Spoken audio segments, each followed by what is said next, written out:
I'm Ruth. I'm Ray. We go together like Beyonce and Jay. No, Ray, we're I don't know nothing what's like wrong them. with that. Tell me what's wrong with that. We're nothing like But them. they're ride or die like us, right? You That's know what? all. I'm not that ride or die. I am Fine. not. She's a Latina. He's a gringo. I'm into culture and food and... And I'm zero. Why would you say that? You're do not always want saying zero I'm into on boring our documentary podcast. stuff, Oh my and like God. you're into like cool stuff. Why do people want to listen to this? It's because we're different. We go together like how and why? But somehow it just works. What are you guys doing?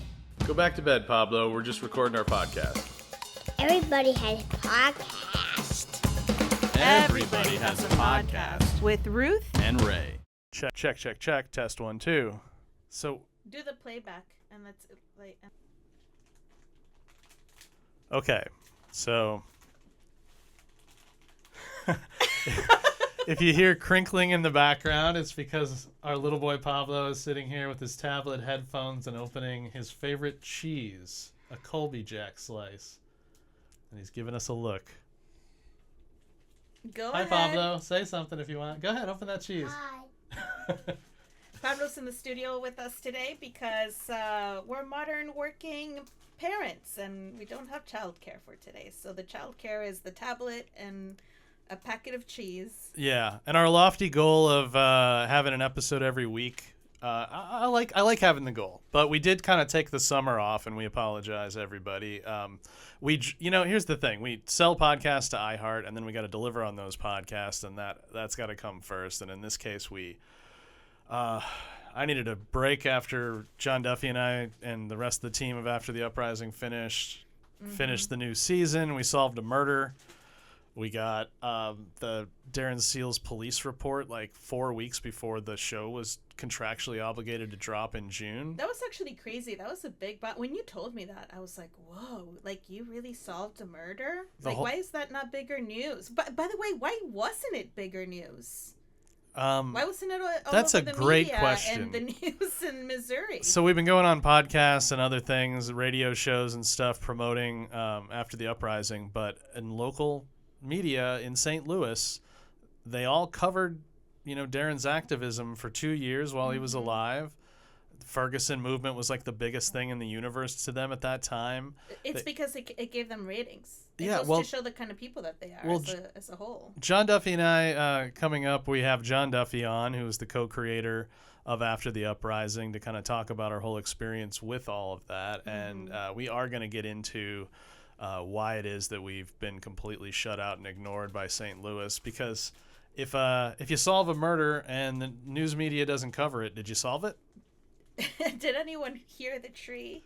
Anybody here who cares about Darren Seals that wants to go to episode 10 of After the Uprising season 2, I think you'll know within a reasonable degree of certainty who all was involved. And there'll be a dangling question about why it wasn't prosecuted. Do you think they didn't cover it in the news media, I guess, because they fear for their lives because of people who are behind the alleged murder? It could be. I mean, this is all alleged, right? We don't want to get killed or sued at this point. Don't we have to say things like allegedly? I mean, I think we covered it. There was a long legal review, a long fact-check review, a long E&O insurance review on that last episode. I would just say listen to the last episode and judge for yourself whether or not the murder was solved or not. So welcome back to Everybody Has a Podcast. Everybody has a podcast. We have 2 podcasts. Technically, I guess, right? I mean, three within the last year. Yeah. Well, we took a break and now we're back and we have some really cool stuff. We have some cool guests. Yes. So what are some? So we've got Zaki and Brian, the hosts of the MovieFilm podcast. Yes. Coming up next week. And then we've got Marc Morial, who some of you may remember from the Max documentary Gumbo Coalition, the head of the National Urban League, former mayor of New Orleans, and a hell of a guy that we got to know over. Inspirational figure. Yeah. An actual live action civil rights advocate and activist. That's right. It's pretty cool. He keeps dodging us, but he said he will do it. Collier Landry from Another documentary we were involved with, also by Barbara Koppel, called A Murder in Mansfield. And this is a downer, but he's like an uplifter of a guy. His mother was murdered by his father. Yes. He gave the testimony when he was 12 in his small town in Ohio that put his father away. If you're from Mansfield, yeah, you know the story. Right. He's like a celebrity in Mansfield, but he's A Murder in Mansfield, which was on Investigation Discovery, was like a true crime self-help mashup. He was on a journey of healing. That's why he went into it. And now he's got a hit podcast where he looks at true crime stories and helps other people heal from their brush with true crime. For sure. And he also does like pockets of different interests too. Like I know that he interviewed a really interesting woman named Roberta Blevins, who was involved in an MLM, like a very famous documentary too. And I can't wait to talk to him. I think we have a lot of fun things to talk about. So these are a little dark, but four great guests. Maybe former Missouri State Senator Maria Chappelle-Nadal. Maybe if I can. Maybe we're in negotiations. Bryce? Maybe Bryce. So we got a series of exciting episodes dropping, if not every week, at least every 2 weeks from here through the end of the year, with some really cool guests. Yeah. Yeah. And we might get a little bit political, but that's okay because we have a big, important election coming up. And you are definitely a political person, and I am a political adjacent person. I don't show it out and loud, but I'm internally very motivated by advocacy and civil rights, and I'm a feminist and all of that stuff. And Marc Morial is like the prognosticator of prognosticators. Like he was ahead of the curve the whole time we were following the 2020 election. Absolutely. And so I expect that he's going to give us some thoughts on what we're in for here. And our guest today, JOHN Duffy, an old friend going back to college. In my opinion. But most importantly, John has come out recently as a fiction writer with his first book, A Ballroom for Ghost Dancing, which won a book award of some kind that I should have looked up before this. But he's up for I think Indiana Writers Award right now. Oh, cool. So that's done well, and he's just completed his new book, which he gives a little preview of here for those who liked A Ballroom for Ghost Dancing and know of JOHN Duffy's work. You'll be able to hear a little bit about his next book that he's finishing by the end of this year. That's great. How wild is that? Right? That like you've known him since how old were you? 19? Yeah. Since you're 19 years old, you meet in Chicago. You guys journey on to LA at some point. Yep. And then at some point also end up living at another same place, Austin, Texas. Right. And then out of all the places in the world to go off grid, they choose Brown County, Indiana. I remember when they told us that, and I was like, are you serious? Because obviously I had done undergrad here at IU, which is one county away from Brown County in Monroe County. And I thought to myself, oh my God, I cannot believe these people are going to go live in the place that I spent so many years in. Like that just seemed weird to me, but also not weird because I know their lifestyle and what they're into, but it just seemed very like, whoa. And oddly, collide. It was kind of unrelated to how we ended up here, which is totally unrelated. 6 years ago, New York City. We knew we kind of wanted to have Pablo, but he wasn't. I didn't want to have a baby in New York City without family around or support. Yeah. I was scared to be a first-time mom. I was scared of motherhood and all of that stuff. And at the time, my family was living in Bloomington, Indiana. Well, kind of, some family. And then your parents were obviously nearby, like an hour and a half away. And I thought, great, we'll have support. Because your brother, Jerson, and your sister, Gally, were both also alumni of IU. Right, yeah. My sister was already here for a few years before we moved back to Bloomington. Right. And that's one of the reasons why I came here too, because I was like, great, like my sister's fun and she'll be like a cool aunt and she'll help me. And then it just so happened, by the grace of pandemic and circumstance and life, that my mom and brother ended up living here as well during the first 4 years of Pablo's existence. Yeah. Which is just wild. And I came here sight unseen. I grew up in a little Chicago and a good bit Indianapolis, and I always wanted to get out, but I had never made my way down to Bloomington. So we moved here we moved here, and I basically had been here once for New Year's. I think That's like when I moved to Austin with you, and I had never been to Austin, Texas, and I was like, and you were like, what if you come live with me in Austin? And I was like, okay. So yeah, somehow once again we ended up in the same area as John Duffy and his lovely family, and so yeah, we get together with them somewhat frequently, but we just killed ourselves. I mean, it felt like we actually were possibly close to getting murdered on this new season of After the Uprising. But if we didn't get murdered, it felt like we were going to collapse from exhaustion trying to get it all right. And yes, getting that police report 4 weeks before the show was due, Duffy had an episode cut that was supposed to be the last one, where it was going to be like, well, we came close and you have a pretty good idea. And then we get to all the answers. And we had to redo that whole thing. And yeah, you know, I don't think people speak enough on how,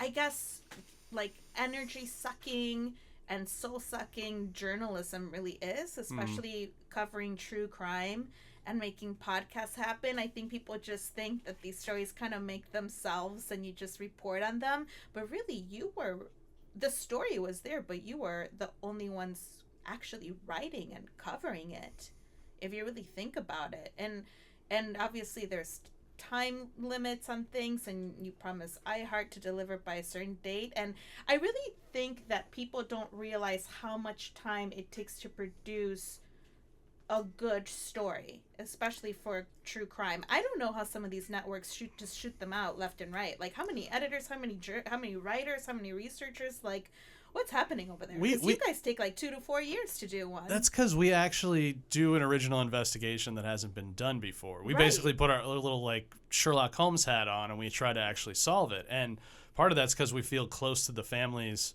who've lost these people, and we feel this motivation.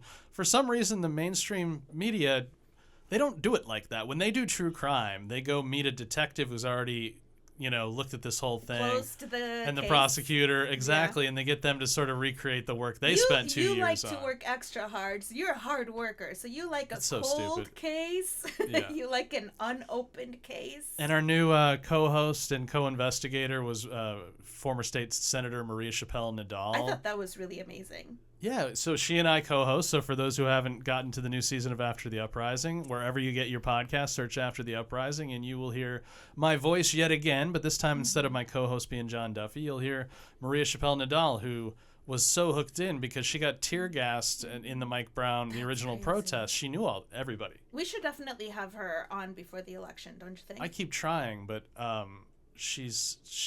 I told Duffy during the interview, she's the only person that I've asked on our podcast who specified two things. One, she wanted to do it as a Twitter Live, and I said to her, how do you do a Twitter Live? And she's like, I don't know. And the second thing is, First of all, it's called X now. She really no, it's not. So she really likes some Yes, it is. No, it's not. So she really likes some of...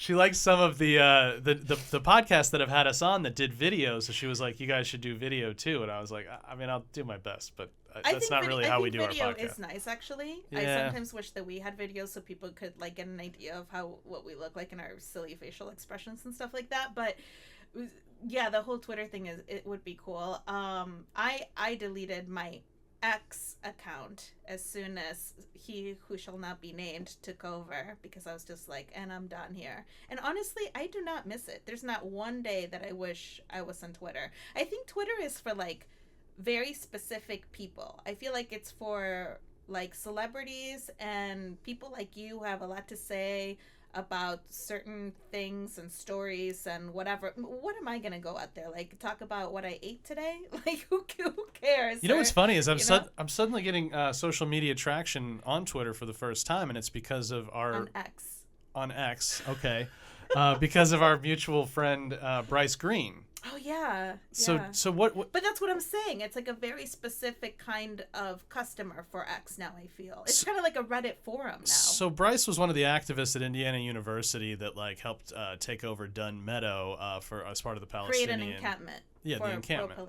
Palestinian. Yeah, which famously IU, like a lot of schools, has sort of closed them on down. And but he gained this huge following, it appears, on social media, and had me on his podcast to talk about After the Uprising, and then again to talk about our 9/11 related work because September 11th was just happening.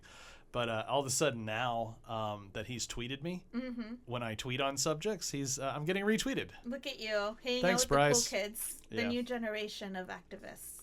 Well, there's nothing more deflating than putting something out on social media and then seeing like absolutely nobody give a crap about it. That's like you solve a murder and you're like, hey, everyone, I solved a murder. And it's like there's one like, and then you come back an hour later and they unliked. And you're like, oh, was that a mistake? No, I'm exaggerating. But well, maybe it's because they don't know who the murder was about, right? And that's really where the origin of this is. It's like, how do you get people to care about crazy murders that happened, especially when it's about a Ferguson activist? Like, how did we forget so fast? It wasn't that long ago that we were all in this together. We were Black Lives Matter. We were this, we were that. Like, what the fuck happened? I that honestly pisses me off because I still care. We still have the same issues. People are still being murdered by the police. Like, and where is the movement? And why isn't anybody talking about these quote unquote mysterious deaths of the activists involved in that movement? And the murderer and their accomplices, I'll leave for people to listen to that last episode of After the Uprising, hopefully the whole season. But the thing, there was an FBI surveillance operation that was ongoing. There's reason to believe that their attempts to recruit, or possibly successful attempts to recruit, Darren Seals as an asset endangered him and resulted in his murder. There is a prosecutor who, there's a mystery that's still left around a prosecutor who learned who the shooter was, who learned all the same information we did, a SWAT team arrested the shooter, held him for 48 hours. They didn't charge him, and they let him go. What? Only on After the Uprising. Yeah, I mean, right? Wow. So, I mean, it's not just like, hey, we found out. Well, I mean, they should listen to the whole season. But no, I know, but if they want to. Episodes 9 and 10 of season 2, they'll kind of get heavy into what I'm talking about there. It's such a good show, Ray. You guys did such an amazing job. I mean, you really are true journalists. Thank you. Well, we're going to apply to the NAACP Image Awards again, and we're hoping that based on getting nominated the first time, maybe we get it a second time. Yeah. And Duffy has already said, I don't know with what money, that Maria, donations. Mallory Kenoy, who was our producer, and we're all going to go out and have a good time at the NAACP Image Awards if we were lucky enough to get nominated again this time, because we missed it last time. Good. Yes. We totally missed it. I think we missed it in part because wasn't COVID still going on? I don't know. I don't know. I think Life everyone was going just in a place, I think, when that happened, actually. Everybody was just on the struggle bus, I think, and you were trying to sell new podcasts and this and that. Right? Wasn't it like a weird phase of transition? I think so. Yeah. But I'm not doing that again. Like, you can't get... These nominations are so infrequent. Right, yeah. And it's not every day you get nominated for that. And we've talked about this, like, we've dreamed of things like this since we were young, and then for it to happen and just go, nah, those plane tickets are a little high. You know what? I'm not gonna go to the Emmys. I was nominated, and I'm not gonna go. That's like what that would be. I missed the first one. Remember the one for Tricky Dick and the Man in Black, the Johnny Cash one. Why didn't you go to that one? I can't recall exactly. Was it a financial situation? It might have been financial related. Or was it pandemic?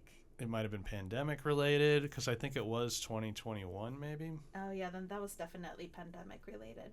But there were people in New York that were friends of mine who got nominated, and I watched them through the little streamy screen, Assad Faruqi. Mm-hmm. Anyway, so what did you do this summer?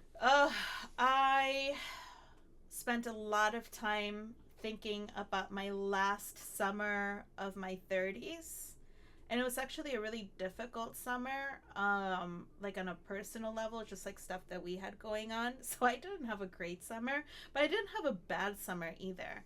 I just had a summer where I thought about all of the stuff I had been up to for the last 9 years, and I guess, like, closing a chapter, like, being very retrospective. I spent a lot of time just, like, thinking, I guess, just pondering about life and where I'm at and where I want to be and hopes and dreams and things, which I feel like I do that anyway naturally all the time, but this summer specifically I felt like I had a lot of solo time because you spent so much time with Pablo up with your parents so much of the summer. I did spend a lot of time on my own, but I kept busy. Like, first of all, we decided to move, so it was a lot of, like, thinking about moving and finding a place and going to look at places and packing and, like, all of that stuff. But also just, like, closing that chapter in our house that we had been for 3 years, which I think were, like, very big years for me. Yeah. Because I went through so much emotionally and psychologically, and I mean, we can talk about that some other time. Pablo went from age 2 to 5 in that house. Yeah, and you know, we celebrated so many holidays with the family because everyone was still living in Bloomington at the time, so we have, like, Christmas memories and Thanksgiving and birthdays and weekends and blah blah and all of this stuff. So really, I just spent my summer thinking about how I wanted to close my 30s as I just turned 40 on September 8th. And I'm really glad that I did that. I am very okay with acknowledging that I did not love my 30s. I did not enjoy them at all for the most part. I think the happiest moments of my 30s were, I did have some things that, you know, I'm very bad at giving myself props or, like, acknowledging things. I have imposter syndrome, like, big time. I have, like, a few things that I'm proud of. Oh, and actually being a chef, like, actually working in kitchens, actually doing private chef work. Like, that was one thing that I was extremely proud of, especially doing it. Yeah, we gotta have on more food people that you admire. Yeah, there's lots of food people that I admire. I just feel like people, you know, it's hard to make food exciting to talk about. So, like, when I actually think about the things that I accomplished in my 30s, people would be like, why are you so upset? You did some pretty badass things. But at the same time, I have such stupid, insane standards for myself that I'm often disappointed. No, here's the deal. You're an artist, but I think more so. I'm a tortured artist. No, hold on. My point is, you're an artist, but more so, you're a critic. I'm a Virgo. I will always criticize myself more than anybody You'll criticize everything. It's not just yourself. No, but I'm always you will the hardest on criticize myself. everything, Like, and your standards are high for everything. That's from, like, true. the meal we're gonna have right after we leave here. That's true. Everything. I know. And as, like, a critic, like, every once in a while, you remind me of, like, the comic book guy from The Simpsons. Like, yeah, that's good, you know, or whatever. It's just like, oh God, can you just enjoy, like, your life or something? I do enjoy life and all of that stuff. But yes, I feel like there's always room for improvement. Like, that's my Achilles heel, is that I always recognize, like, the 1 inch or centimeter that could have been improved. Unlike everything, which is annoying. I understand that that's a downfall. Our guest today, John Duffy, and I bonded over the movie Wayne's World, which has the iconic line, live in the now. Right. You are incapable of living in the now. It's very hard for me to do that, which is why I have to, like, literally meditate on that every single day. Every single day, like, at night before I go to sleep. And when I wake up, I literally spend minutes on my bed or on the porch or somewhere, like, practicing gratitude, which I only started to do in my 30s, by the way, because I noticed that it was getting really bad, and you would tell you made me see that. You're the one who was like, really, like, when are you actually going to enjoy anything? And I was like, you're right, I need to work on gratitude and all of that stuff. So the cool things that happened in my 30s was, like, I really loved starting 30 in New York. That made me really happy. I remember celebrating my 30th birthday in New York, and the one thing I wanted to do to, like, end my 20s and welcome my 30s was actually go to a douchey club. Do you remember that? And so we invited our friends, and I got us, like, passes to go to some club downtown in the Meatpacking District, and we partied. I do remember that now. And it was fun, and, you know, we got drunk and stayed up till 6 o'clock in the morning and all of that stuff. And I just wanted to get that last club night out of my system because I wanted to retire from that lifestyle because I feel like I killed it. Like I've been doing that since I was like 14 years old, so I'm good. And then my 30 was more about like the lounge and the cute bar and the dive bar and like socializing and having intellectual conversations and like all of that stuff. So that was cool. I loved that, that I started my 30s in New York because, as I keep repeating on this podcast, I'm in New York files, so it's my favorite place on earth. And we could be heading back very there. Happy. Maybe. I mean, it's a very difficult place to survive, so I understand if we never make it back. But, even to visit, I'm always happy to just look at it. So anyway, that was cool. Obviously, getting married was really important, and I was very happy to get married when I was 33 years old. And I decided, I don't know if you remember, but on my 33rd birthday, the one thing I wanted to do on my actual birthday was have a piece of cake where the tables are in front of the Met, because that was like the museum I went to visit the most. I went to Central Park almost every day to walk around the Jackie Onassis reservoir and the Bethesda fountain and all of that stuff. And I remember looking at you and being like, I think this is the year that we should finally get married, because we had gotten engaged a year before that, like the February before that. And I was like, okay, I think I'm like ready to actually do the ceremony thing. Oh yeah. And that was when I literally told you. It was on my birthday. It was right there in front of the mat. And you were like, okay. And that's when we decided when. And I had it all planned out in my head. I was like, Thanksgiving. And I know exactly where. And let's go. Let me show you where I'm envisioning our wedding. And that was really cool. So that was like a happy, beautiful thing that happened in my 30s. And then obviously having Pablo. But unfortunately, the thing about having Pablo is that obviously having Pablo was like amazing, but the journey to have Pablo was very difficult for me because I grieved my independence, I grieved my identity, I grieved my ability to even use my body because I got so sick and changed so much and my body was so different. And so I guess in closing, that's what I did this summer. I just thought about like all of the weird emotional roller coaster that were my 30s. I think we should get to the John Duffy conversation, yes, because let's do it was fun. There's nobody besides you that I think I've talked with more in my life than John Duffy. Like we just get into it and the next thing we know 2 hours has passed. So no, that's great. I love how you guys speak with each other. Yeah. Very much on the same wavelength. Yeah. It's nice. I think you guys balance each other out in a nice way. All right. How's that feel?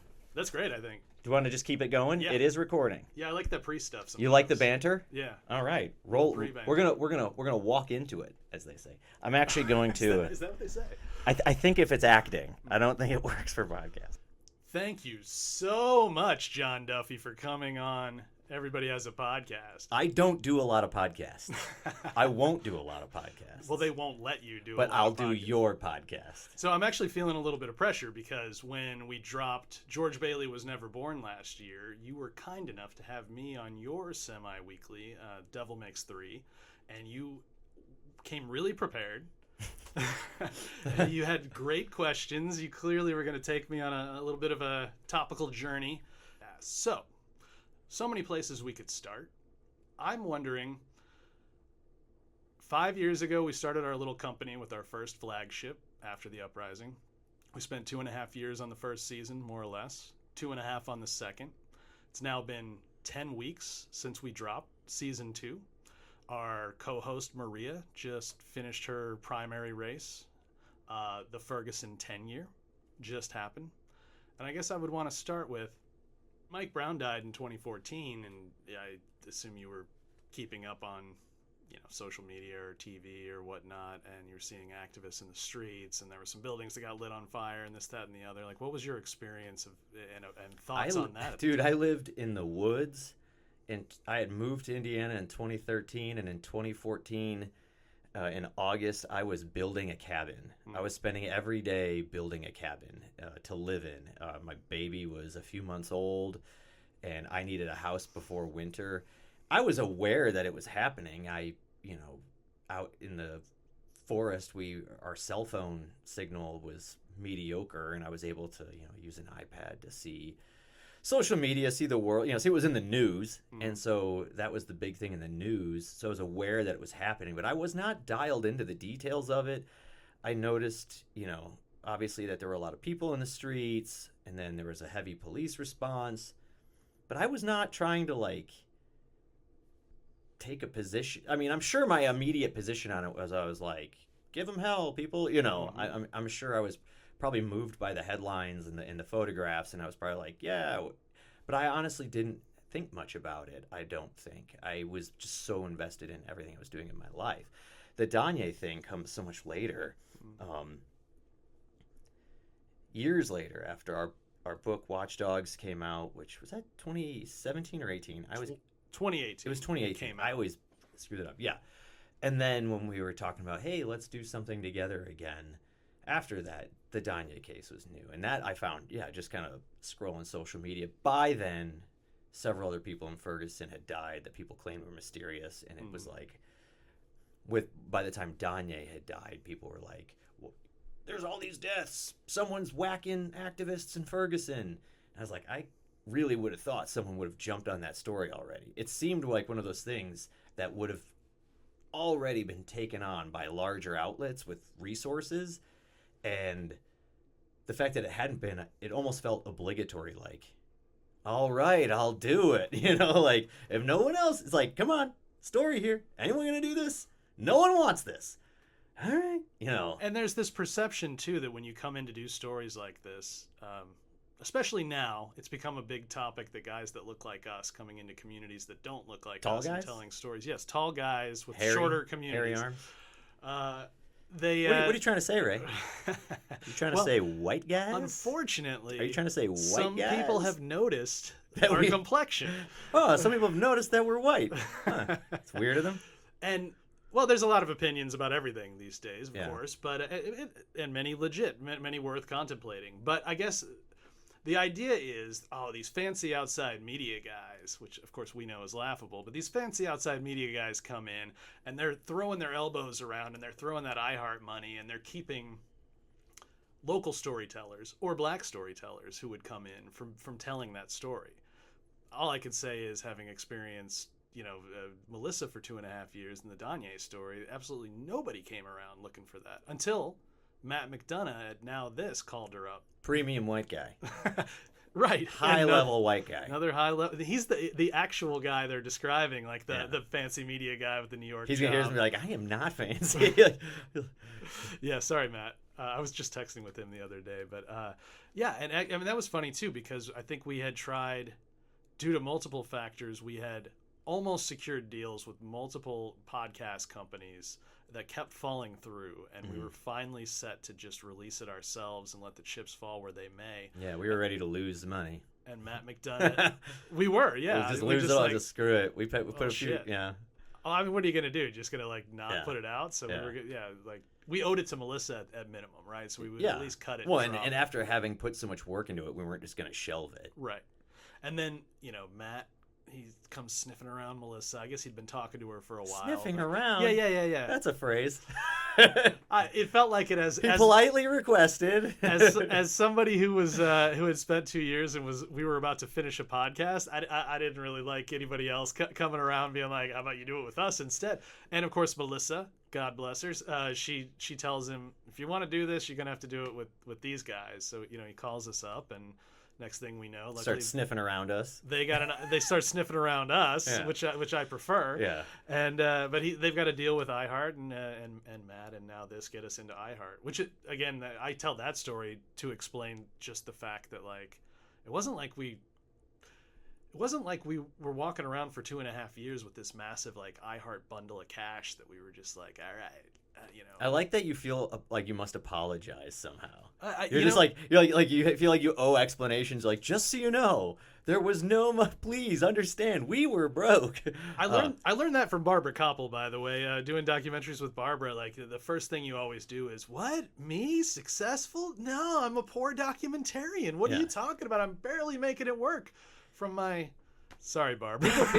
People do over presume that there's any level of money involved, like no matter what you're doing in these spaces, and people quickly start wanting some of that. Like you do an interview with someone, you're like, hey, can I interview you? You were friends with this guy. Can I interview you? And then like later they're like, well, wait a minute, I should have probably gotten like $500 for that. I'm like, there's no $500. Like, you know, your pipes burst in your house, and a plumber comes over and he fixes it, and then he hands you a bill, right? And you go, I was a person in need. You're trying to profit off of this plumbing thing? Maybe a bit of a weird, not a one-to-one, and a scant analogy. But I just don't know. I don't know why. On one level, first of all, yeah, we're not making that. Well, much like money journalists off this, in general, but on a second like, level, why are we not allowed to make some money off this? Can I pay my rent, please? If the New York Times shows up to be like, hey, you witnessed the bridge collapse. Yeah. And they're like, hey, tell me what you saw. Yeah, cars fell in and 6 guys died, whatever. You don't go, okay, Mr. New York Times reporter, that'll be $86 for my time. I mean, they're not going to pay you for the interview.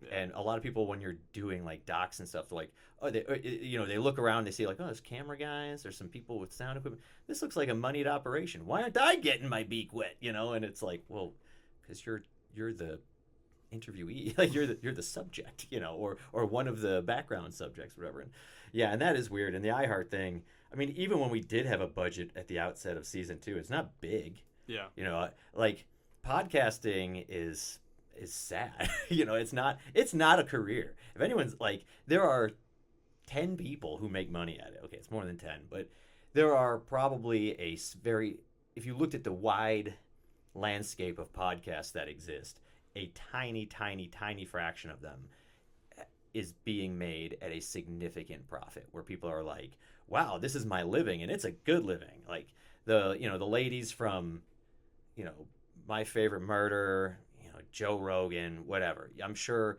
you get like, I don't know, like Ben Shapiro or people like that. Maybe Russell Brand. People who are like huge celebrities, the armchair expert guy, Dax. Like, I'm sure they are at the level where they're like, wow, this pays my bills. This pays all of my bills, and I live comfortably. That is so few people. And when you do what we do, which is an investigative, long-form podcast where you spend 2.5 years to generate 10 measly episodes, there's no money in that. So anyone out there who's like, maybe that would be a good job for me. Yeah, if you're already independently wealthy or want to have another job while you do it, or you just enjoy poverty, by all means, enter the space. Yeah, and also, like, you could maybe make some money off that iHeart budget for a limited 10 episode if you do it in a year. But honestly, if you were one person, yeah. I mean, fair enough. After you insure the thing, after you pay your lawyers to run it over, after you pay for sound mixing and original score and everything else you need to get it to air, even if you were the only guy making it, like, you're gonna, like, let's say you have a budget of $130,000, you just dropped easily 40 to 50,000 on production across the whole thing, everything you're gonna need for your production. So if in 1 year you're one guy and you're cool with making 70-80 grand, which is great salary, I'm not shitting on that salary, yeah, you can do it. But now all of a sudden you're a 2-person team, it's a $40,000 a year salary.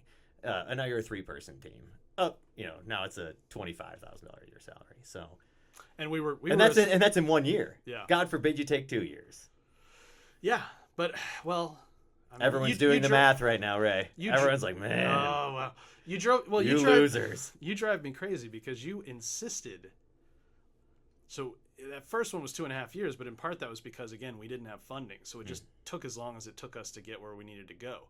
I assumed if we were lucky enough to get a second season, which we got, that it would be really wise to try to do it in a year. And you were really nervous about that because why? We would not have gotten to the answers. Okay. It takes too long. Yeah. And we wouldn't have. You didn't think about it. You didn't think we could match the quality of the first season? No, not journalistically. Yeah. No. And look, we wouldn't have. Yeah. I mean, just knowing what we know now and knowing what we found and knowing just the course of events that played out. Yeah. If we had done that in a year, it would have been a much worse show. Yeah. And it wouldn't have gotten to the end. And it would have been full of filler. Like trying to stretch to 10 episodes, you don't want to put I don't want to put crap out into the world. Mm-hmm. Maybe I do on accident, and and that's fine. But I'm not trying to. So the crap I make, that's the best I can do. But if you were trying to crank out those 10 episodes, I mean, yeah, maybe, I don't know, maybe you work double time and you collect a lot of it, more interviews more quickly. I just feel like it would just come across as rushed. Yeah.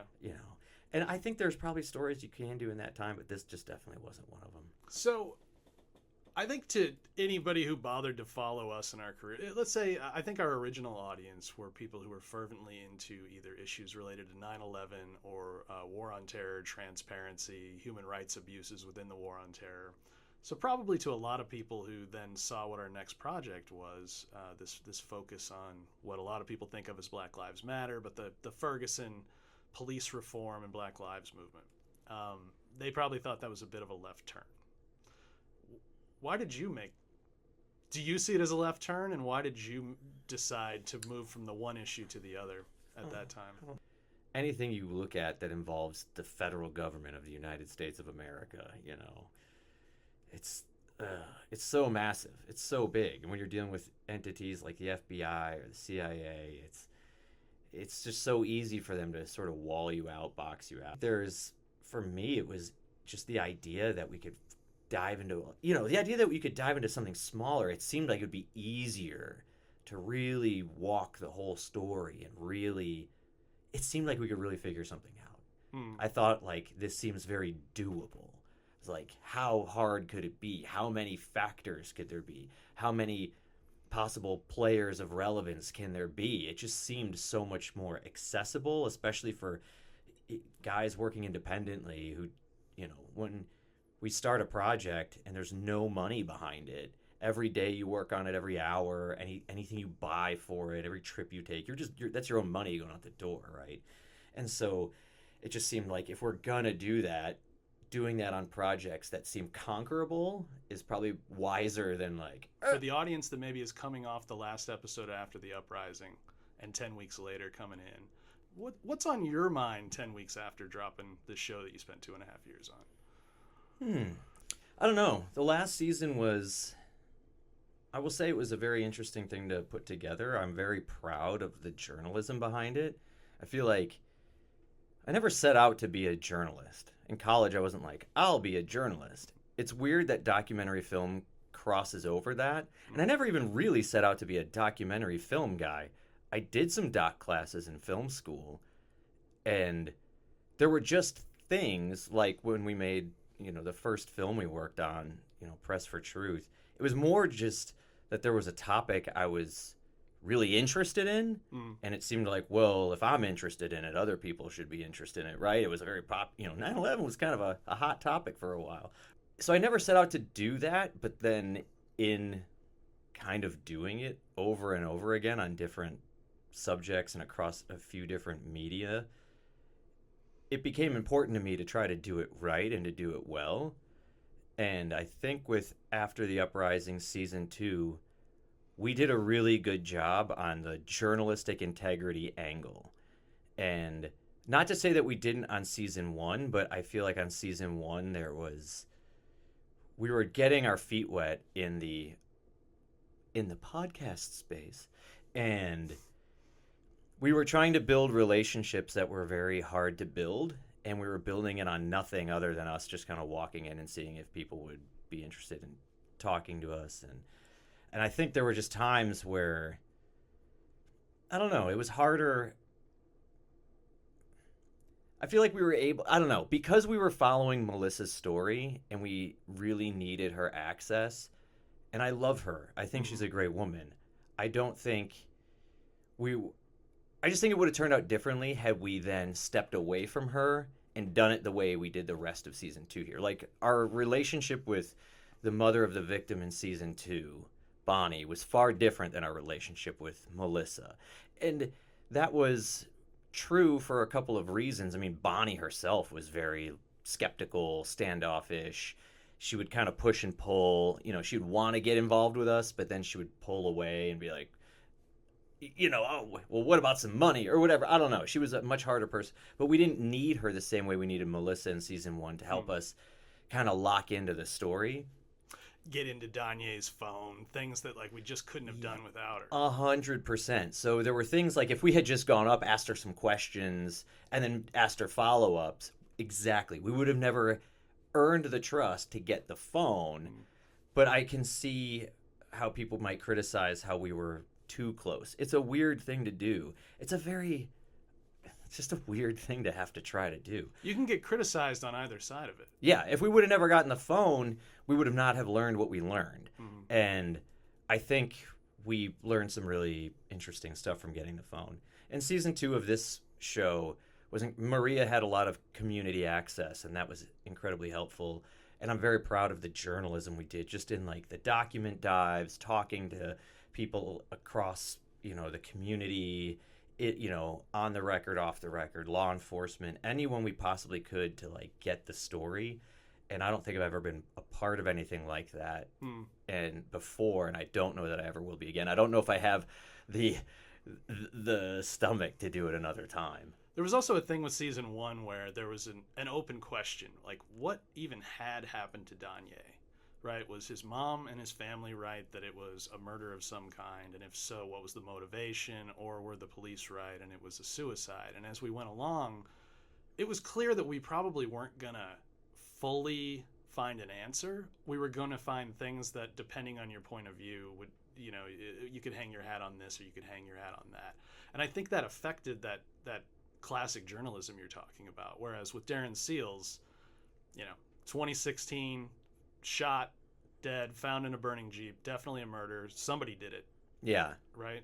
Yeah. This season 1, we were taking what had been officially a settled question and dragging it back into the unsettled space, which is what his mother wanted and his family wanted.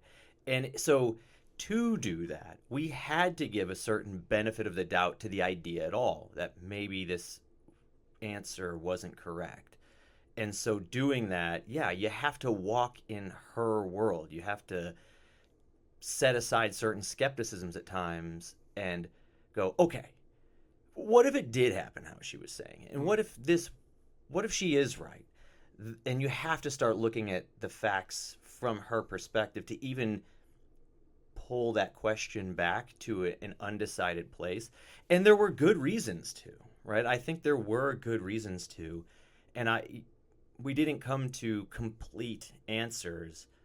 It's one of those things where you just open more questions with your questions. But I think they were relevant. I think they were intriguing. I'm sorry that we were never able to get all the way 100% on something. I think we got pretty close. I think we got it to where, we narrowed it down to the key questions. It's like, and if those could be answered, but we were just two guys with no deal, no cash behind us, a handheld recorder and a pen, a telephone, what else? There was always going to be a wall we'd get to at the end that we wouldn't be able to climb. You mentioned how close we became to Melissa. Did you feel pressure to want it to turn out to be the way that she voiced it? Did you feel anything weird about the idea that you would put out a podcast that would, after 2 years spent with her, contradict her version? More right in the beginning. Later on, not so much. Right in the beginning, I did feel like if this lady's going to talk to us, she has to see that we're willing to believe her, to give her the benefit of the doubt. So I think I pushed myself maybe a little harder in that direction. And I had multiple phone calls with her before I ever met her, right, on that burner phone we sent her. And some of that stuff doesn't end up in the show. Most of it doesn't end up in the show. But there were ways I was already building a closeness over the phone and then going to meet her. And like, it's a weird, it was like we were auditioning for her for a while in the beginning. She still had to kind of say, yeah, let's do this. Now, we could have done the show without her. We could have gotten those initial conversations. She could have said like, nah, I don't trust you guys. And we could have still tried to do it around the back channels. It'd be interesting to see how that would have turned out. But I think maybe there might be people who would criticize sort of the eagerness with which we tried to like gain her approval in the beginning. And it wasn't, and I hear that, I'll own that. It was never disingenuous. There was never lying. There was never like a scenario in which I was pretending to believe her and not, or pretending think things or say, to say things to her that I didn't think were true. It was always more in the sense of, yeah, I'll go with you on this ride. I'll take this ride. Like, I'm not sitting, and there were many times we stopped and said, okay, we don't know for a fact we have, and we would bring her back, especially as that trust was building. We'd say, okay, we can't say for certain, but okay, we'll hear you out on this, right? And I think it became, and then once the relationship was more settled in, once we had a groove, it was much easier to just be like, hey, we're gonna look at that, but we also have to look at this, and then it felt more, it felt less difficult to walk the line, to be even.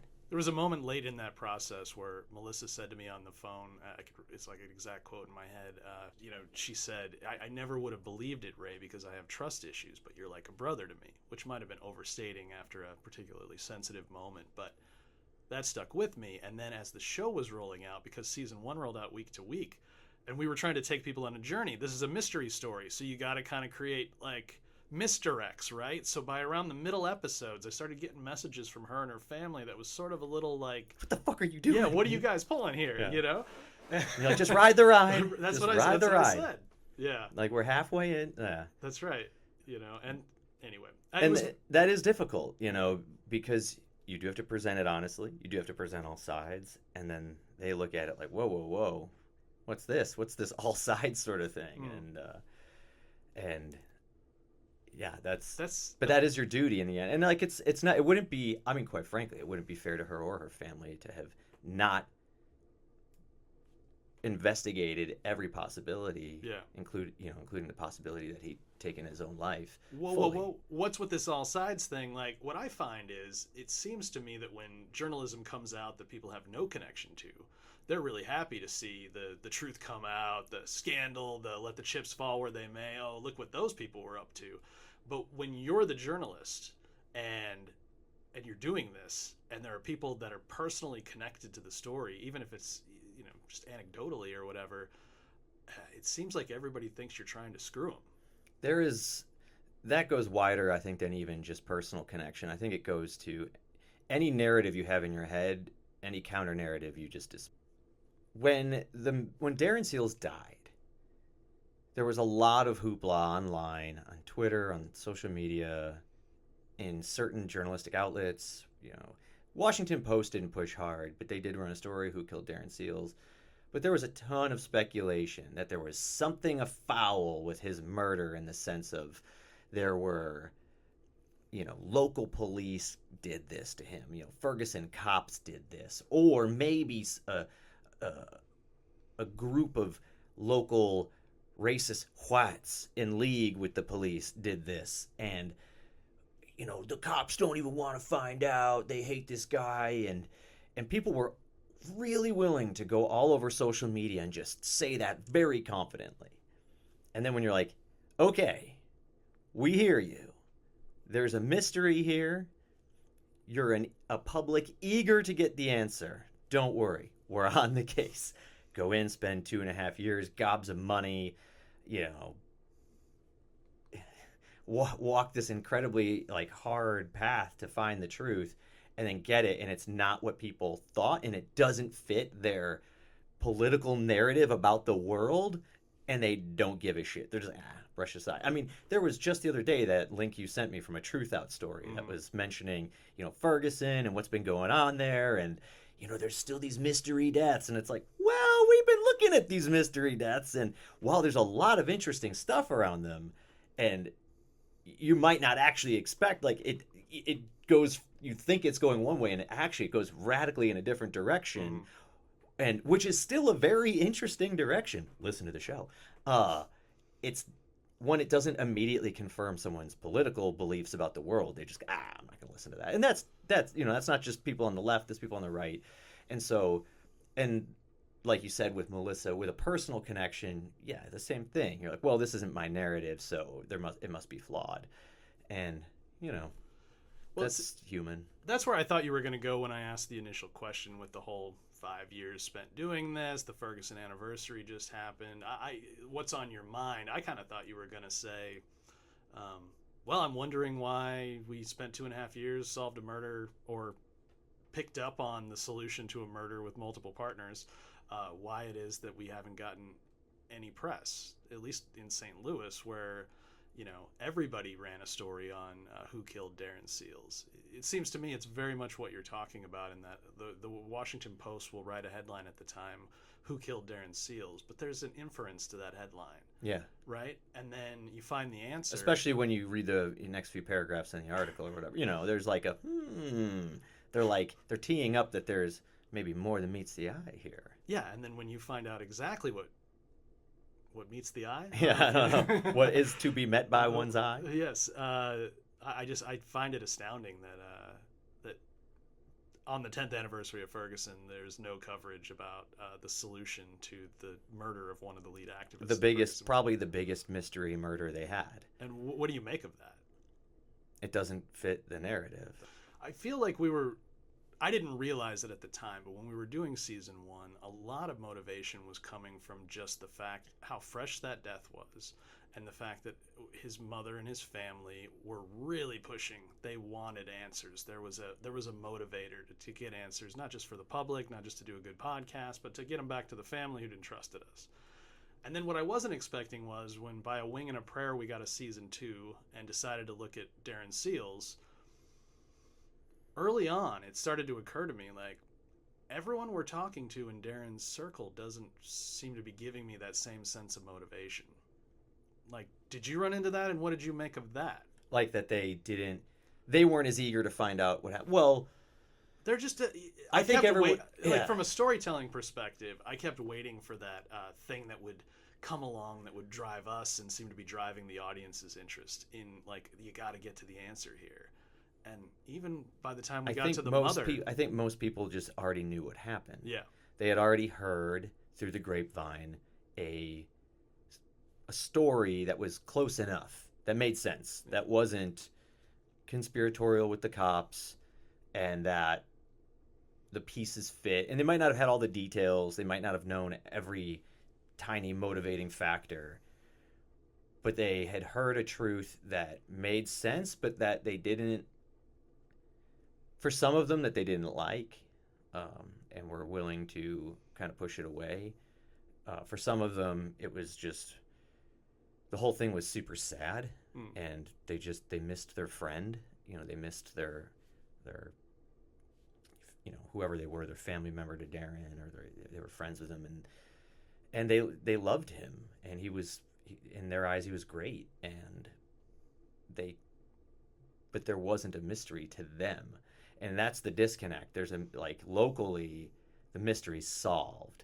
But because of the details of that mystery, no one can really speak about it, right? Like, no one can really say it out loud. They can say it in whispers. They can say it in trusted spaces with trusted people. Like, oh, yeah, man, you hear what happened to Darren, right?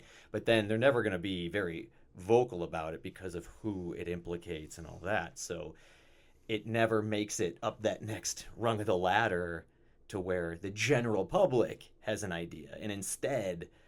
online activists who want to push the conspiracy theory are allowed to flourish.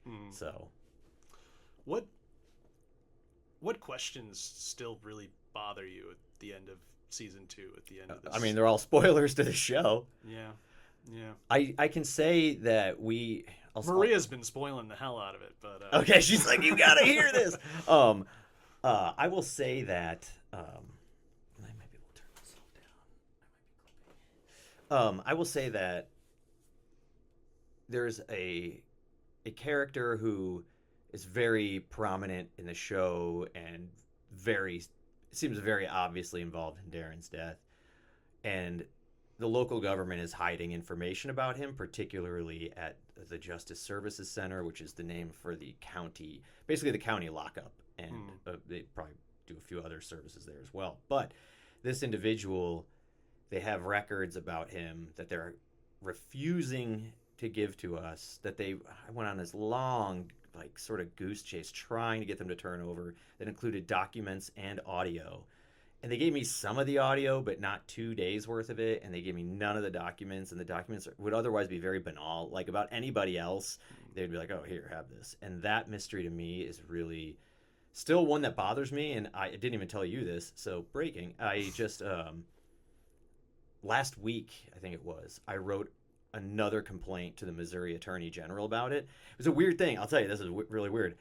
I had a dream about Melissa, actually. And in the dream, she was giving me a hug. And then I woke up and I just had a hair up my ass about St. Louis County withholding those documents. And I was like, it was like early. My wife gets up early for work, and I was up before her, and I was over at my computer, like furiously typing to the Attorney General and like sending them screenshots of all my requests and all the BS reasons I was given for why I couldn't have those documents. And that still bothers me.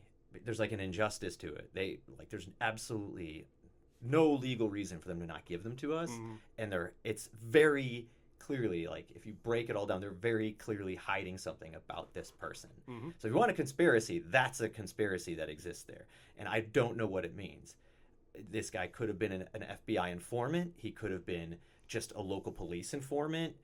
I would imagine he had some connection to, being a paid informant at some level. And that's why they're desperate to hide that. That, or he had connection to some other person. There's phone calls, 2 days worth of phone calls he made from the jail that they will not give to us. They gave me the last 3 days. He was in jail for this 5-day period. I was like, give me all the calls. They gave me these last 3 days of calls. But in those 2 days, those first 2 days, he called somebody, said something, and they will not let us hear it. And that to me is just, very grinding. So it makes me angry.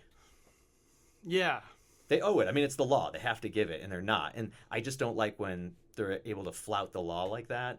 And then I can't, this is a lot of inside baseball, but we've been trying to get a lawyer to give a damn about this. And, lawyers are cowards. They're just like, I don't know. Why don't you ask him again? It's like, no, let's sue these sons of bitches. And the lawyer's like, it sounds hard. I know. Lawyers in movies and TV shows are always like these shady people who are trying to get their clients to sue. And every time I try to get a lawyer to take action, they're like, it's probably not worth it. I think we can get money out of this. I think there's a civil suit here. Come on. And the lawyer's like, I don't know. They're the government, Yeah, no, it is infuriating because also these are law enforcement or law enforcement related organizations. Like in their very name, they should be following the law, like first by example, but I guess we know how that goes, right? Now, obviously, the fans of the show who listen to season 1 will notice that you and I are hosting. We're narrating it. Hosting is the term I guess they developed for podcasts, but we're narrating it. I had thought, and perhaps I misunderstood from the beginning, or you were always going to go this way, but I originally thought that when we felt strongly it was important to add Maria. There was so much she was going to bring to an investigation of Darren Seals. So Maria Chappelle-Nadal, former Missouri State Senator, comes on and joins. I always thought it was going to be our 3 voices. Why were you not in season 2 on the voice That's level? too many voices. It's just too many hosts. Yeah. It's too much to keep track of. Well, and didn't you feel weird one about man, that? one man, one woman is just, it's easy to follow. See, I think you got this Midwest humbleness, which I like and I always dug. When I got out to New York, I felt like if I aw shucks in a meeting with other media people, they took me seriously. I remember specifically this time where I got flown out to this fellowship above Stanford University, and it was all these people with PhDs, and I was trying to break the ice with them. We were doing, the subject was the future of work, and they were experts at it. And I made some joke about, guys, I'm out of my depth here. I got a bachelor's degree from Columbia College, Chicago. And they all went, oh. Yep. It was the biggest mistake I ever made. They didn't trust me for the rest of the shoot. They were second guessing me. It was really annoying. But anyway, it's an example. And I feel like you've got that. No, I can do stuff. I'm going to do stuff. I'm just trying to say I don't have all the answers. I'm a team player is what I'm saying. Ever since I came back from New York and I can't stop dropping awards or 2-time Oscar winner Barbara Koppel and all this stuff, I can feel you kind of lightly rolling your eyes at times. What happened to you, Not necessarily. Man? It depends who you're But you're not approaching. like that at all. I want to lead with that because I find it gets my emails returned, it gets me taken seriously. Yeah. But you don't seem to. You're I more just like let you Wayne do the Campbell. emailing. Well, you're more the Wayne Campbell. I feel like you come very much from that kind of. You don't want to be what's his face. Bobby. I don't. Is it? Who's it's guy? Bobby. In the second film, it was. It was Bobby. Bob. But then. That's right. Yeah. Oh, that was the walk-in producer. You're thinking of Wayne's World 1. I'm thinking of first producer, slick hair. Slick back hair. Brat Pack. I got it. It's Benjamin. Benjamin. Yeah. You gonna be Benjamin's monkey boy the rest of your life? Is that it? Benjamin's my friend. No. Benjamin is no one's friend. If Benjamin were an ice cream flavor, he'd be pralines and dick. And it's played by Rob Lowe. Yeah. Benjamin's nobody's friend. Yeah. He's a douche. Yeah. And no, I don't. I hate listening to people talk about themselves, and I hate listening to people like talk themselves up. And when I say that, I don't mean like ever talking about themselves, but I mean that way in which people are talking about themselves, in which they are clearly trying to elevate themselves in your eyes as they talk. And they're trying to make you think a certain way about them, like, oh, like, aren't I so creative, or oh, aren't I so, I don't know, like, well established. It's always so see-through, and it just feels icky, and I don't ever want to take part in it the best I can. And honestly, this is a funny topic just because my wife yells at me about it, because she thinks I come across as an asshole because I don't. Like, I'm so high and mighty that I don't even need to talk about it. That she sees me shut down, and I don't know. My personality is such that I am very open with people I know and people that I'm comfortable with. And I like having very rich, deep conversations with the people who I know are interested in doing that. I don't like chit-chat, small talk so much. I'm a very, like, let's get the small talk out of the way sort of guy, and let's move on.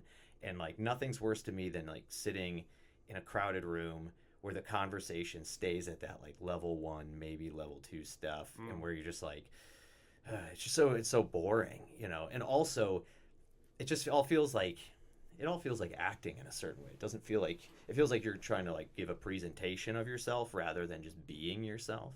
And me being myself is going to get a little messy, you know. But I'd much rather do that. But I know to only do it with people I'm really well connected with, because if we're still that well connected, they can handle it, or, you know, they find it quirky. But so I don't like just going on and on, like, oh, I did this thing, or I'm working on it. Like, I don't know. It's like meet someone in a band, and they're like, oh yeah, my band's going on tour. Yeah, it's been awesome. Yeah, we got this album coming out. Like, and you're just like, all right, I get it. You're in a band, you know. Because I thought it was like, because I would have never done it. I'm like, no, man. Like, this is a chance to.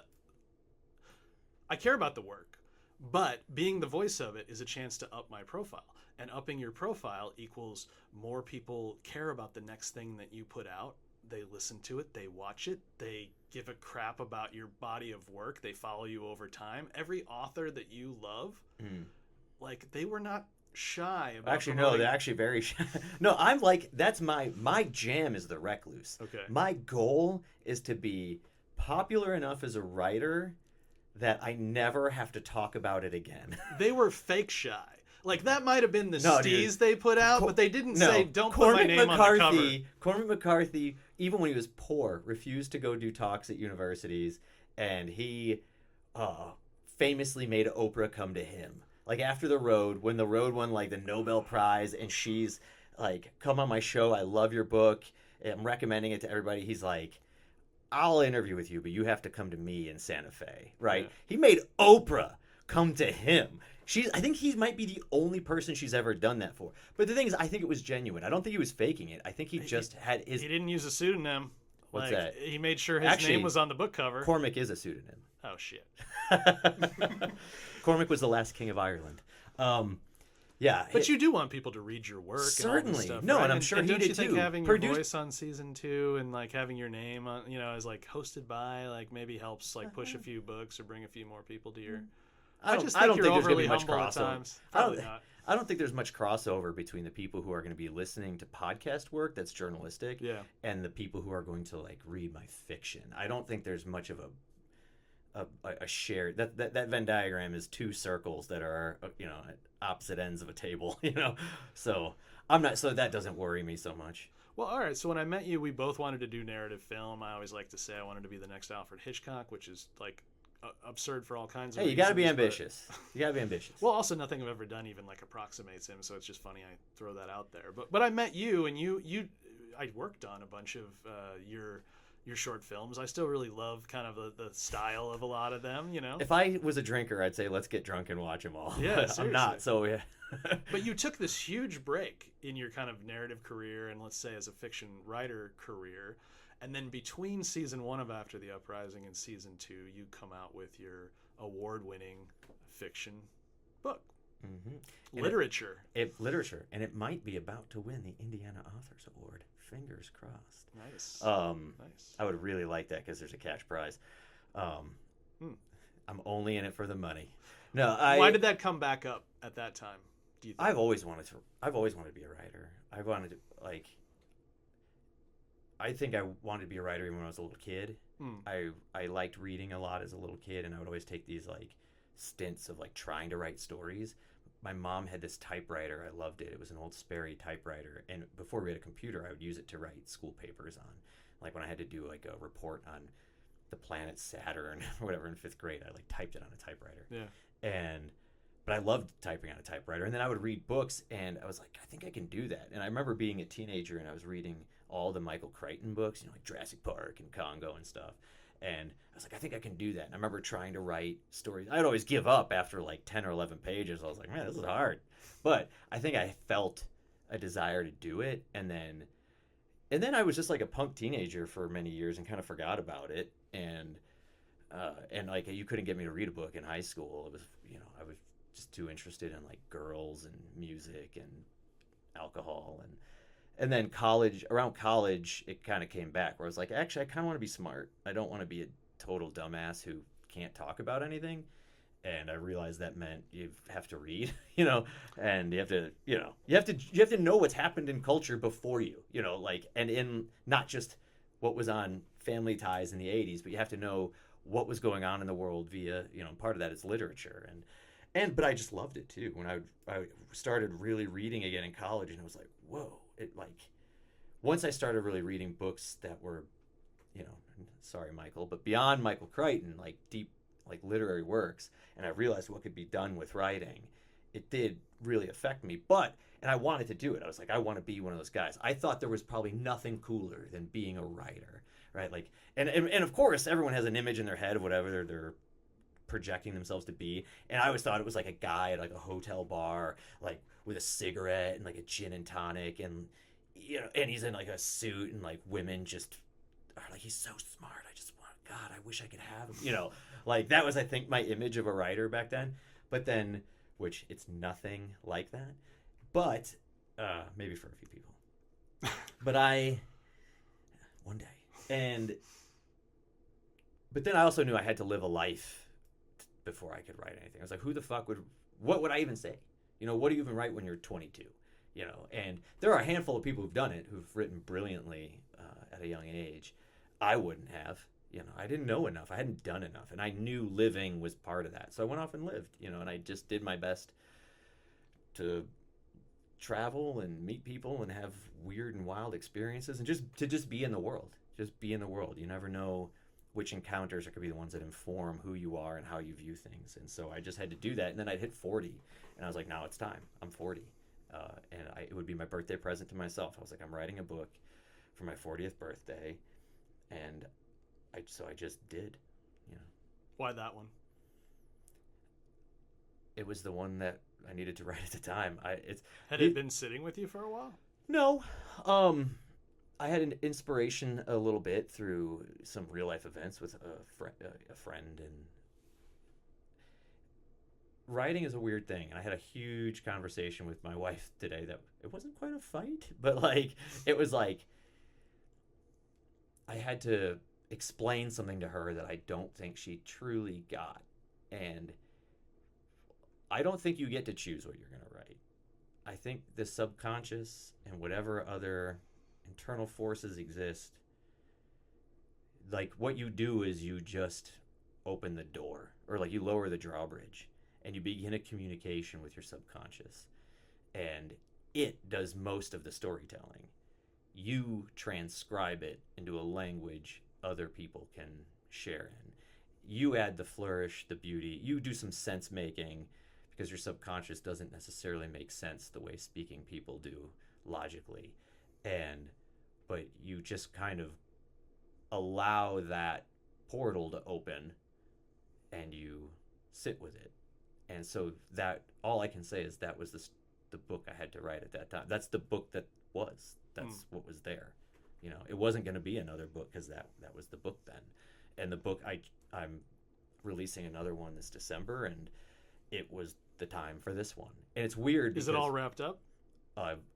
Very almost. I am like putting tiny finishing touches on it, like basically like finding the missing commas or stuff like that. Like I'm going through it one last time, like doing that. How does it compare to a Ballroom for Ghost Dancing? It's radically different. Okay. It has different inspirations. It has different roots. It comes from a different place. I think people obviously find me in there in the same way. Just, you'll always find someone's voice a little bit kind of in a thing. You'll go, aha, there's this and there's that. And there are little ways that I sort of tease connections, but it's A Ballroom for Ghost Dancing is a very uplifting book about life, and do you want to give a synopsis? How do you describe it? It's weird because, like, I'm going to get real with you in a way that I wouldn't with most people. Like, books aren't about what they're about. There's the story, and then there's what a book is about. So when someone says, like, like a synopsis, yes, it's a great word. That's like, what are the plot beats, leading into it? And like but is that what the book is about? Those are the elements through which, like, the feelings can transfer. But it's an uplifting story about two going into middle-aged men on a road trip, rehashing a lot of their lives, and they've both suffered a loss. And that is a particular man who was one of their brothers and a friend to the other. They were all in a band together when they were young, a mildly successful one. And it's a journey to where one friend is trying to bring the other out of his despair, to show him that despite his grief, life is worth living. And so, in that sense, it's an uplifting book. There's sad things that happen in it, but I think when you finish the last page, at least the intention is that people feel brought up, in a certain sense. And I wouldn't say that this one is different. It's just, it's darker, and I think it's more tragic, and but I don't know, in weird ways, it's about forgiving yourself for being human, for wanting what you want, for making the mistakes that you make, and for how hard it is to be a person knowing that you're going to die, knowing that life is short and that, like, the race is on to live it before it all goes dark. And because of that, people, or at least the characters in this book, don't necessarily always behave the best. But I think that's something a lot of people could relate to. So it's dark, and I think there are things that people will object to if they stick to the surface of the narrative. But if they can, again, books aren't necessarily about what they're about, and I think if they can read carefully and with an open heart, they'll get to the end and they'll get it. Are you telling people the title yet? Oh yeah, it's called Where When It Rains. It takes place in Arizona, and yeah, so it's called Where When It Rains. All right, Duff. Well, you do this for a living. How would you wrap up this wonderful conversation? Thank you for listening. Thank you for listening. I hope you enjoyed the show. Buy the merch from the merch store. Do you guys have a merch store? Have you been doing merch? You don't have any merch yet? I do think a T-shirt that says "Everybody Has a Podcast" could catch on. There we go. Regardless, because everyone does, and people will note. People will go, ah. Well, anyway, thank you for coming on, dude. It's always fun. Everybody Has a Podcast is a production of True Stories. Visit truestories.us for more. Follow me on Instagram at Ruth Vaca and at Veganish Vegetarian. Follow me on Twitter at Rayno-Bichelski, RaynoBielski, and on Instagram at BigPlayRay2023. Thank you for listening, and don't forget to subscribe and give us an awesome review. Everybody Has a Podcast is available wherever you listen to your podcasts. You have to encourage people. Copyright 2023 True Stories, Inc. See you next week.